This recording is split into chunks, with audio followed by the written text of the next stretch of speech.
promouvoir une agriculture biologique pour le bien-être de l'homme et de l'environnement.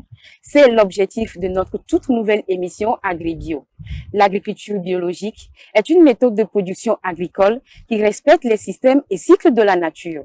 Pour ce tout premier numéro, nous avons choisi comme thème l'importance de l'agriculture biologique dans la vie socio-économique.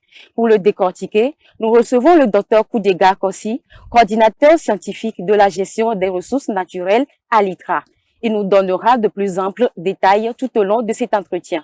Chers téléspectateurs, bonjour et merci de nous rejoindre dans cette émission. Alors, je le disais tantôt, je suis en compagnie du Dr Kudega et nous sommes ici au Centre de technologie et d'innovation agricole de Davier. Bonjour Monsieur Kudega et bienvenue dans AgriBio. Bonjour Léonce, bonjour et bienvenue aussi. J'espère que vous allez bien. Je me porte très bien et j'espère de même chez vous. D'accord, merci d'avoir répondu à notre invitation. Merci, c'est à vous les remerciements. Tout à fait. Alors, je disais tout à l'heure, le terme de cette émission, c'est l'importance de l'agriculture biologique dans la vie socio-économique. Alors, ma toute première question, elle est très simple. Quand on dit agriculture biologique, de quoi s'agit-il exactement? Ok, merci beaucoup pour l'émission et pour la question. Et l'agriculture biologique est une agriculture respectueuse de l'environnement et qui implique l'utilisation des intrants uniquement biologiques. Et donc, tout ce qui doit être apporté comme intrant aux cultures doit être biologique. Alors, peut-être qu'il y a certains de spectateurs qui savent pas ce qu'on appelle intrant. Est-ce qu'on peut aller un tout petit peu en détail? Oui, nous appelons intrant tout ce qu'on peut apporter de façon externe à la terre pour peut-être améliorer sa productivité. Et je vais parler notamment des produits de fertilisation, notamment les engrais, les produits de traitement phytosanitaire qui peuvent être des produits biologiques et des produits de traitement contre les herbes et des produits de conservation des produits des cultures, des produits agricoles. Donc c'est tout cela qu'on apporte de l'extérieur pour faire l'agriculture biologique que nous appelons intrant. D'accord. On parle d'agriculture biologique et qui est différent de l'agriculture normale que nous pratiquons habituellement. Alors dites-nous quelles sont les caractéristiques de cette agriculture. Ok, merci. L'agriculture biologique est effectivement à l'opposé de l'agriculture que nous appelons l'agriculture conventionnelle. Et dans cette agriculture conventionnelle, tout est permis du fait de l'agriculture avec toutes ces opérations culturelles et tu apportes des intrants qui peuvent être d'origine chimique. Je donne l'exemple des engrais chimiques, des fertilisants, d'autres fertilisants chimiques. Et je donne par exemple les herbicides qui sont chimiques, les insecticides chimiques qu'on utilise pour traiter les produits contre les insectes et tout ce qui est chimique en tout cas qui peut être apporté à l'agriculture conventionnelle. Donc à l'opposé nous avons l'agriculture biologique qui ne prend en compte que les intrants ou oui je peux dire les intrants biologiques, c'est-à-dire les semences qui vont être utilisées pour être semées doivent être d'origine biologique. Les engrais doivent être biologiques ou organiques mais de provenance biologique. Les insecticides doivent être biologiques et tout ce qui doit être apporté en tout cas devait être biologique.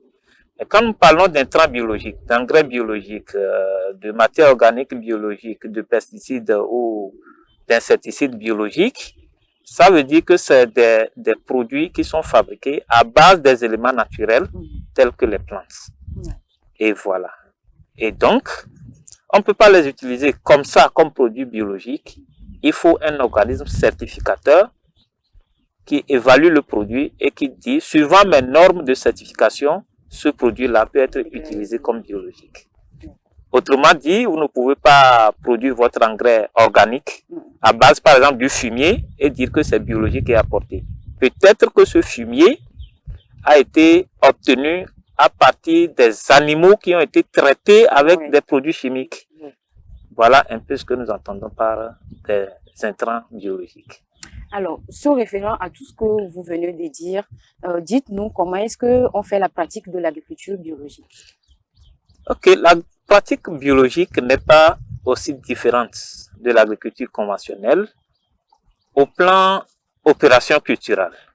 Donc, pour toute culture, il faut forcément avoir un bon terrain, il faut le labourer, il faut semer, il faut apporter des engrais, il faut traiter contre les ravageurs, il faut des méthodes de récolte. Toutes ces procédés-là sont les mêmes.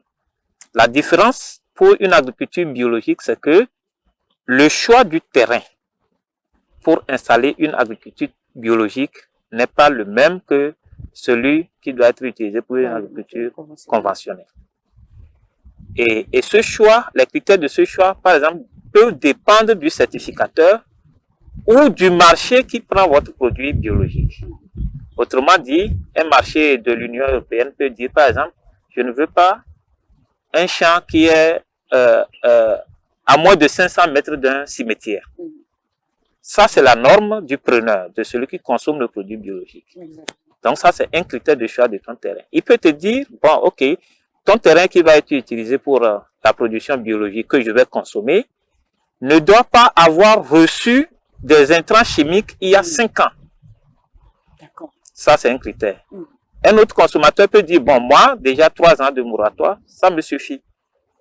Et donc, c'est des critères qui dépendent du marché vers lequel vous exportez votre produit. Autrement dit, les critères d'agriculture biologique, c'est-à-dire les critères d'un produit bio, ça diffère de tous les marchés. Voilà, donc il y a des règles qui sont générales, l'utilisation des produits chimiques qui sont d'autres générales, mais il y a certains critères spécifiques qui sont définis par peut-être l'organisme ou la compagnie de certification. D'accord. Est-ce que par rapport à l'agriculture conventionnelle, l'agriculture biologique a des avantages?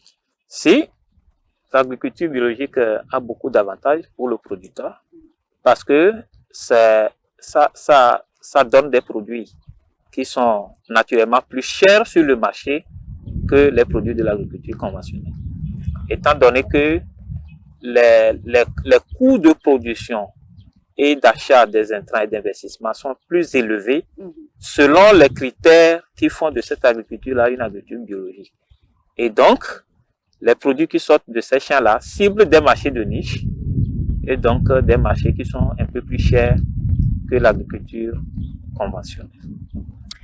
Alors, je vois. Et par rapport à tout ce que nous venons de dire, nous avons constaté qu'il y a, depuis un certain temps, on parle maintenant d'agriculture biologique, surtout au Togo ici.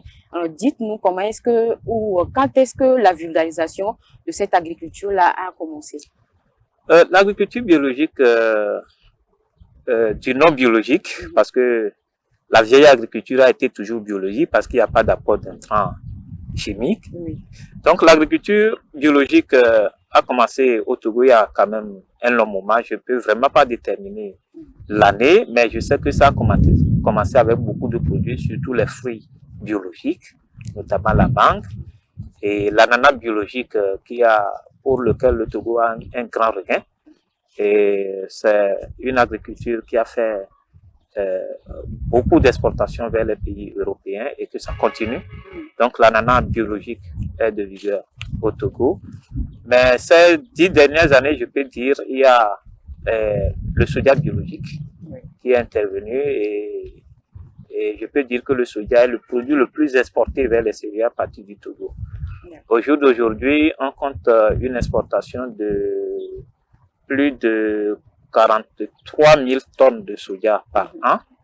Et vous imaginez, ça fait près de 14 milliards de chiffre d'affaires pour le Togo. Alors, un chiffre assez, autant pour moi, assez impressionnant. Alors, est-ce qu'on peut savoir actuellement l'état d'avancement de la pratique de l'agriculture biologique au Togo? Oui, l'agriculture biologique, comme je vous le disais, trouve peut-être son avantage dans l'intérêt qu'ont les privés aujourd'hui dans l'exportation des produits agricoles. Et donc les privés étant les premiers rechercheurs de marchés à l'extérieur, ils ciblent ces marchés-là, viennent organiser nos producteurs pour de l'agriculture biologique. Donc cela a vraiment un avantage pour le Togo. aujourd'hui, je peux dire, peut-être pour anticiper à certaines choses, que le Togo n'a pas forcément une politique d'agriculture biologique. Le Togo a une politique d'agriculture qui inclut l'agriculture biologique, mais pas spécifiquement l'agriculture biologique. Donc, le bio, aujourd'hui, est le ressort et je peux dire l'abnégation des privés qui sont en train de booster cela. Tout à l'heure, dans vos réponses, vous aviez mentionné que le soja est beaucoup plus importé du Togo, c'est-à-dire le soja biologique est très importé du Togo. Alors, dites-nous, dans l'agriculture biologique, quelles sont les cultures qui sont mieux adaptées à cette pratique? Ok, l'agriculture biologique, comme je le disais tantôt, en termes d'adaptation, n'a pas d'option de culture par rapport à une autre. Toute culture ou tout produit peut être fait de façon biologique.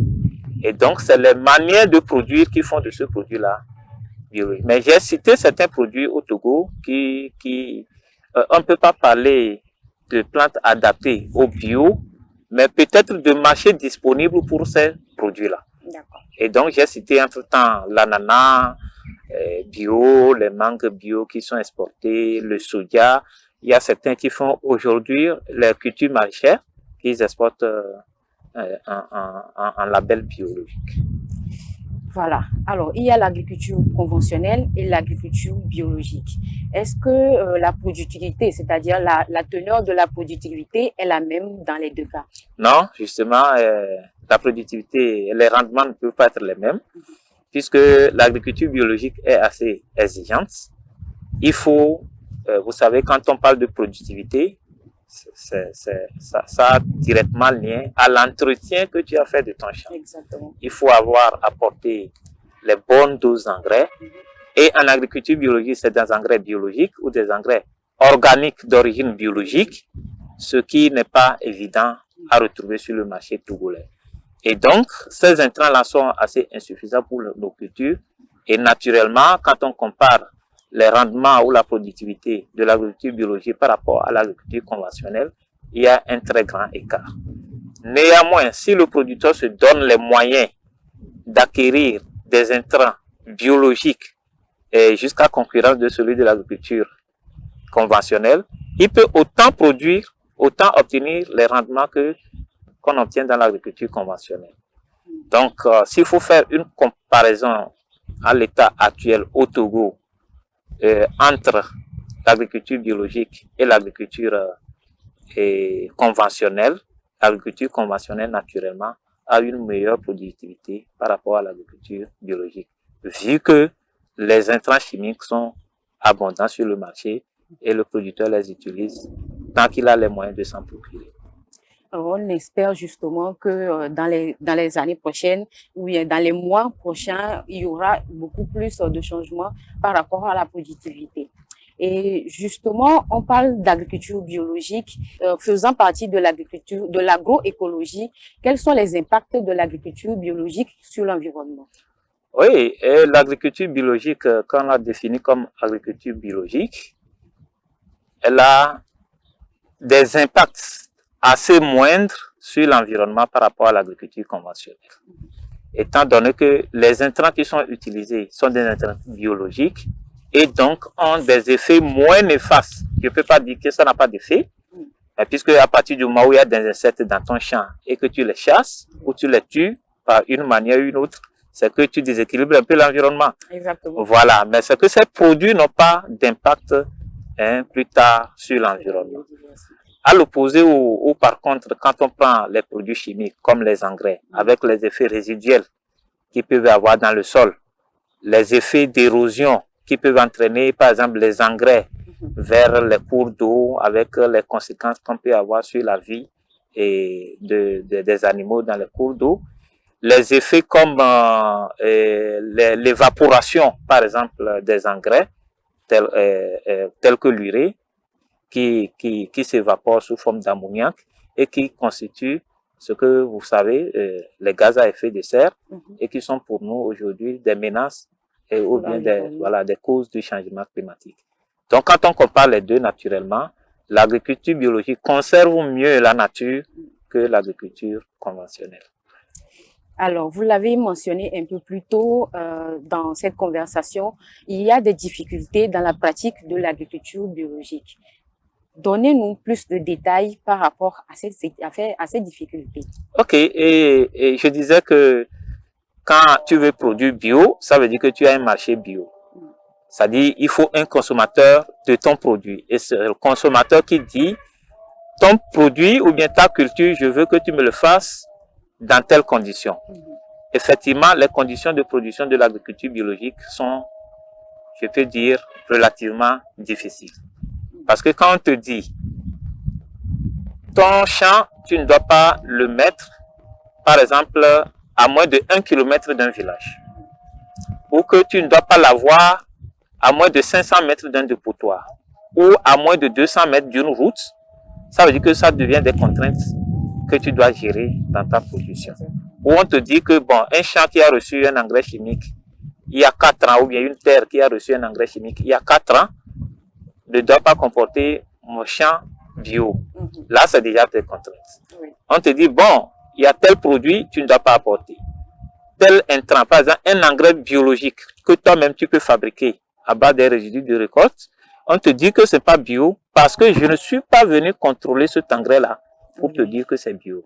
Parce que ça peut contenir des résidus d'autres produits qui ont été issus de l'agriculture conventionnelle. Autant de contraintes qui font que il faut être vraiment un avisé pour faire de l'agriculture biologique. Autrement, il y a assez de difficultés dedans. Mais ça n'empêche pas le producteur togolais qui s'y engage quand même de faire le bio. Intéressant. Je suis sûre qu'actuellement dans le monde, il y a un pays modèle qui pratique mieux l'agriculture biologique. Est-ce qu'on peut avoir une idée là-dessus? Oui, effectivement, l'agriculture biologique, c'est de l'argent. Si vous arrivez à le faire et vous êtes reconnu au niveau mondial, c'est que votre production est incitée et vous agrandissez de plus en plus vos superficies biologiques. Et selon la littérature, ce que j'ai lu et que je n'ai vraiment pas vérifié, c'est que c'est l'Inde. L'Inde a des superficies de plus en plus accrues d'agriculture biologique et les plus grands tonnages sont exportés de là. Mais en termes de consommation, l'Amérique du Nord et les États de l'Union européenne sont les pays les grands consommateurs des produits biologiques. Merci, docteur, pour toutes ces informations. Alors, vous venez de nous parler du pays, sur le plan mondial, du pays qui pratique le mieux l'agriculture biologique. Est-ce qu'en Afrique ou bien en Afrique de l'Ouest, il y a un pays qui pratique le mieux l'agriculture biologique actuellement? Oui, oui. Quand on dit actuellement, je sais que il y a 2 ans, le Togo a été classé le premier producteur le premier pays de l'Afrique de l'Ouest exportateur des produits biologiques. Alors donc, et ce classement, je pense, est dû à l'essor qu'a connu la production du soja biologique, qui fait vraiment des tonnages, des dizaines de tonnages qui sont exportés vers l'extérieur. D'accord. Autrement dit, docteur, vous venez de dire que le Togo est un exemple à suivre dans la production de l'agriculture biologique. Est-ce que actuellement, malgré cet état-là, actuellement, est-ce qu'on peut encore mieux promouvoir l'agriculture biologique, cette pratique-là? Oui, je pense que l'agriculture biologique est à encourager vivement parce que, comme je l'avais dit plus tôt, elle préserve l'environnement. Donc, elle préserve l'environnement, elle nous préserve contre les effets des changements climatiques, de la destruction des ressources naturelles et autres. Et l'autre plus grand avantage, c'est que elle est plus rémunératrice que l'agriculture biologique. C'est-à-dire que vous n'êtes pas obligé d'exploiter de grandes superficies. Vous faites une agriculture intensive sur une petite superficie avec des pratiques bio. Mais si vous avez un marché vraiment intéressant, vous livrez vos produits à des prix très très intéressants. Autrement, votre revenu vous permet de faire des bénéfices beaucoup mieux que dans l'agriculture conventionnelle. Donc, au vu de ces 2 plus grands avantages, nous pensons que l'agriculture biologique était encouragée pour ces producteurs-là vraiment qui sont avisés et qui sont intéressés à s'y mettre. Voilà, vu l'état d'avancement de l'agriculture biologique en Afrique et dans le monde entier, est-ce qu'on peut un jour oser rêver d'une agriculture biologique? Un monde où il n'y a que de l'agriculture biologique? Ça, peut-être je vais donner un avis, mais qui peut être personnel. Et pour moi, l'agriculture dans le monde, un jour ne peut pas être totalement biologique. Parce que les rendements et les quantités de production biologique sont encore assez faibles pour nourrir les 8 milliards de populations que nous constituons dans le monde maintenant. Donc, on ne peut vraiment pas se passer de l'agriculture conventionnelle. Mais ce qui est conseillé, c'est que cette agriculture conventionnelle soit aussi respectueuse de l'environnement. C'est vrai, il y a des intrants chimiques qu'on utilise, mais il y a des conditions d'utilisation de ces intrants pour que ça soit moins nocif pour aussi bien les hommes, les animaux et pour l'environnement. Donc ce serait, à mon avis, peut-être un peu utopique de rêver un jour tout le monde pratiquer l'agriculture biologique et se nourrir des produits bio. Puisque d'abord, les produits bio, j'avais précisé que c'est des produits un peu chers, qui ne sont pas à la portée du social avec un niveau vraiment moyen. Alors, je crois que je veux vous rejoindre un tout petit peu puisque vu la difficulté de cette pratique d'agriculture et vu l'avancée ou bien l'augmentation de la population mondiale, on ne peut que rêver, on ne peut qu'espérer que l'agriculture conventionnelle puisse respecter beaucoup mieux l'environnement pour que ça puisse avancer. Voilà. Alors, merci, docteur, pour toutes ces informations. Merci. Et est-ce que vous avez un message à l'endroit des producteurs agricoles? Oui, à l'endroit des producteurs agricoles, c'est les exhorter aujourd'hui à vraiment respecter les normes prescrites pour l'agriculture biologique. Autrement, chaque producteur bio a son marché et généralement a un certificateur de son champ. Autrement, quand vous produisez votre culture, à un moment donné, il y a un certificateur qui va venir vérifier vos moyens de production et la manière dont vous faites votre production pour s'assurer que vous respectez les conditions que nos marchés accepteraient et consommer. Et donc, les producteurs, nous les exhortons vivement à respecter ces conditions pour que nous ne perdons pas au Togo notre titre de grand exportateur d'agriculture biologique.